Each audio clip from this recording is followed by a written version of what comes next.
Hi hello friends, welcome back to my channel SVP kitchen. ఈ రోజు మన కిచెన్లో అందరికి తెలిసిన ఒక ఇన్స్టెంట్ బ్రేక్ఫాస్ట్ రెసిపీ సేమియా ఉప్మా పర్ఫెక్ట్గా టేస్టీగా ఎలా చేయాలో చూపిస్తాను రండి. చాలా మంది సేమియా ఉప్మా చేయాలంటేనే సేమియాకు సరిపడే వాటర్ వేయకుండా తక్కువైనా వేస్తుంటారు, ఎక్కువైనా వేస్తుంటారు. వాటర్ తక్కువ వేయడం వల్ల సేమియా పూర్తిగా ఉడకదు. ఉప్మా తినేటప్పుడు సేమియా పంట కింద అతుక్కుంటూ ఉంటుంది. వాటర్ ఎక్కువ వేసేయడం వల్ల సేమియా ఎక్కువగా ఉడికిపోయి ఉప్మా ముద్దలాగా అయిపోతుంది. అంటే ఉప్మాలా కాకుండా హల్వాలాగా రెడీ అవుతుంది. ఇలాంటి డౌట్స్ ఏమీ లేకుండా సేమియా ఉప్మా పర్ఫెక్ట్గా చేయాలంటే వీడియో ఎక్కడ స్కిప్ చేయకుండా ఎండ్ వరకు చూడండి. నేను చూపించిన విధంగా సేమియా ఉప్మా నేర్చుకున్నారంటే మీరు ఇక్కడ నుండి ఎంతమందికైనా ఈజీగా ఇన్స్టెంట్గా ఈ సేమియా ఉప్మా చేసేయచ్చు. అందరు మన రెసిపీస్ చూస్తున్నారు కానీ ఛానల్ సబ్స్క్రైబ్ చేయట్లేదు. నా ఛానల్లో నేను చూపిస్తున్న kitchen tips and cooking videos మీకు ఎంతో కొంత యూస్ఫుల్ అనిపిస్తే వీడియో ప్లీజ్ ఒక లైక్ చేసి మన ఛానల్ తప్పకుండా సబ్స్క్రైబ్ చేయండి.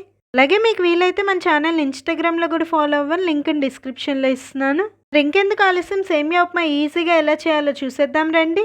ముందుగా ఒక ప్యాన్లో 1 టీ స్పూన్ ఆయిల్ని హీట్ చేసుకొని మీరు ఏ సేమియా అయినా తీసుకోవచ్చు. నేను ఇక్కడ బాంబినో వర్మిసిల్లీ సేమియా 1 కప్పు తీసుకున్నాను. సేమియా మాడిపోకుండా మధ్య మధ్యలో కలుపుతూ కనీసం 5 to 6 మినిట్స్ పాటైనా లో ఫ్లేమ్లోనే ఫ్రై చేసుకోవాలి. సేమియా చాలా ఫాస్ట్గానే ఫ్రై అయిపోతుంది. నేను వీడియో క్లిప్లో చూపిస్తున్న విధంగా సేమియా ఇలా గోల్డెన్ బ్రౌన్ కలర్ వచ్చే వరకు బాగా ఫ్రై చేసుకోవాలి. మీరు రోస్టెడ్ సేమియా తీసుకున్నా సరే మళ్ళీ ఒకసారి ఫ్రై చేసుకోండి. ఫ్రై చేసుకున్న సేమియాని పక్కన పెట్టేసుకొని ఇప్పుడు సేమియాని ఉడికిచ్చేసుకుందాం. సేమియా ఉడికించుకోవడం కోసం స్టవ్ మీద ఒక గిన్నె పెట్టుకొని ఏ కప్పుతో సేమియా తీసుకున్నారో అదే కప్పుతో 4 కప్స్ వరకు వాటర్ వేసుకోండి.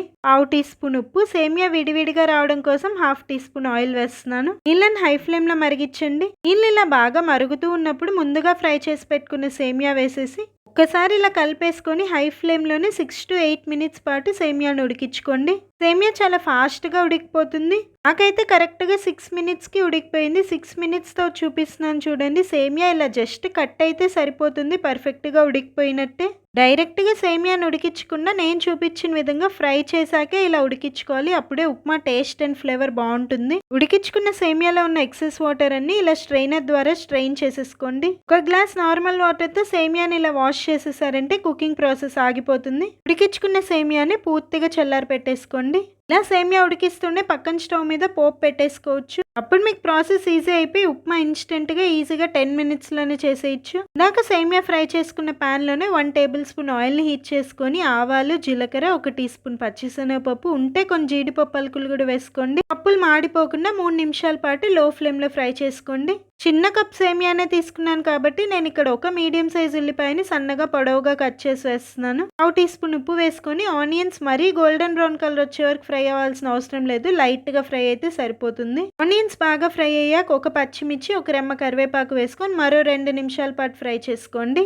ముందుగా ఉడికిచ్చి చల్లారబెట్టుకున్న సేమియా మొత్తం వేసేసి పోపులో సేమియా మిక్స్ అయ్యే విధంగా ఒకసారి బాగా కలిపేసుకొని మీడియం ఫ్లేమ్లో ఒక 5 మినిట్స్ కుక్ చేసుకోండి. అంటే సేమియా మనం పూర్తిగా చల్లారబెట్టేసాం కదా, మళ్ళీ సేమియా నార్మల్గా హీట్ అయితే సరిపోతుంది.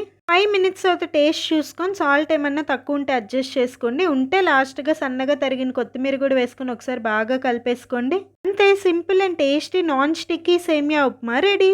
చూస్తున్నారు కదా సేమియా ఉప్మా పొడి పొడిగా ఎంత బాగా వచ్చిందో. మీరు కూడా సేమియా ఉప్మా పర్ఫెక్ట్గా చేయాలంటే ఆ స్టైల్లో ఒక్కసారి ట్రై చేయండి. ట్రై చేసి ఉప్మా ఎలా వచ్చిందో నాకు తప్పకుండా కమెంట్ చేయండి. అలాగే మీకు ఇంకా ఏం రెసిపీస్ కావాలో కమెంట్స్లో అడగండి. మీరు అడిగిన రెసిపీస్ తప్పకుండా పోస్ట్ చేస్తాను. ఇలా సేమియా ఉప్మా చేశారంటే వేడిగా ఉన్నప్పుడు పొడి పొడిగానే ఉంటుంది, చల్లారినాక కూడా ఇలాగే పొడి పొడిగా ఉంటుంది. అంటే మీరు మార్నింగ్ ఉప్మా చేసినా సరే ఈవినింగ్కి కూడా ఇలాగే ఉంటుంది. సేమియా కూడా బాగా ఉడికిచ్చాం కాబట్టి ఈ ఉప్మా చాలా టేస్టీగా ఉంటుంది. నాకు సేమియా ఉప్మా చేయడం పర్ఫెక్ట్గా రాదు అన్న వాళ్ళు ఇలా ఒకసారి ట్రై చేయండి. మీ ఫ్రెండ్స్ అండ్ ఫ్యామిలీ మెంబర్స్లో కుకింగ్ బిగినర్స్ ఉంటే వాళ్ళకి రెసిపీ యూస్ఫుల్ అనిపిస్తే తప్పకుండా వాళ్ళకి వీడియో షేర్ చేయండి.